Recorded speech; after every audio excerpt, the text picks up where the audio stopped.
तो हेलो दोस्तों, कैसे हैं आप सब लोग। आशा करता हूं आप सब लोग स्वस्थ होंगे, मस्त होंगे और अपनी पढ़ाई बहुत ही बेहतरीन ढंग से कर रहे होंगे।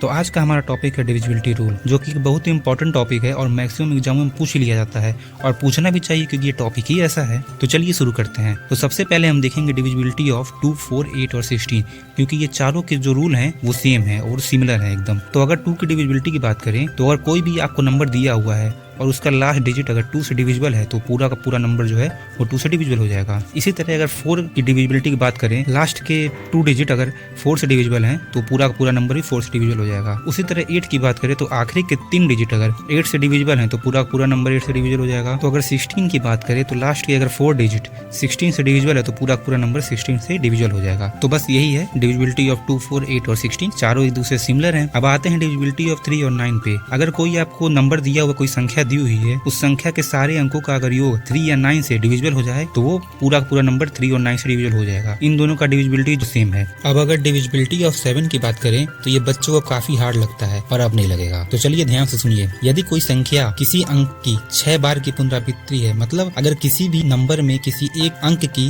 रिपीटिशन है, मतलब अगर 1 है और वो 6 बार है 1 1 1 1 1 1, ऐसे नंबर जो है वो 7 से डिविजिबल होंगे। जैसे कि 4 है तो 4 अगर 6 बार है तो वो 7 से डिविजिबल होगा, जैसा कि आपको आपकी स्क्रीन पर दिख ही रहा होगा। इसका एक और पहलू है, अगर 2 अंकों की संख्या की 3 बार की पुनरावृत्ति से बनी हो या 3 अंकों की संख्या 2 बार की पुनरावृत्ति से बनी हो तो वो भी 7 से पूर्णतया विभाजित होगी। जैसे कि अगर 23 है और अगर उसको 3 वैल्यू है 23 23 23 और वो 6 अंक की संख्या बन जाए तो वो भी 7 से डिविजिबल होगी। उसी तरह 541 3 अंक की संख्या है, उसको 2 बार लिखते हैं 541 541 और ये मिलकर एक नंबर बन जाए तो ये भी 7 से डिविजिबल होगी। अब अगर डिविजिबिलिटी ऑफ 11 की बात करें तो किसी भी संख्या के ऑड और इवन स्थानों के अंकों के योग का अंतर जो है वो 0 या 11 होना चाहिए या उसका कोई फैक्टर होना चाहिए। अगर एग्जांपल से समझे तो आपका नंबर है 2574। इसके और प्लेसेस की बात करें तो 2 और 7, अगर इन दोनों को ऐड करेंगे तो ये आएगा 9। इसके इवन प्लेसेस की बात करें तो ये है 5 और 4, इन दोनों को ऐड करेंगे तो आएगा 9 और अगर दोनों का डिफरेंस लेंगे तो आएगा 0। और अगर इसी तरह अगर इसका डिफरेंस आया होता 11 या 11 का कोई फैक्टर आया होता तो भी ये नंबर 11 से डिविजिबल हो जाता। अब आते हैं डिविजिबिलिटी ऑफ 13 पे। किसी भी संख्या के अंतिम अंक लास्ट डिजिट को अगर 4 से गुणा करके और जो भी बची हुई संख्या है उसमें उस नंबर को जोड़ देंगे तो वो 13 से डिविजिबल हो जाएगा। जैसे कि ये मान लीजिए 585 है, इसका लास्ट डिजिट है 5,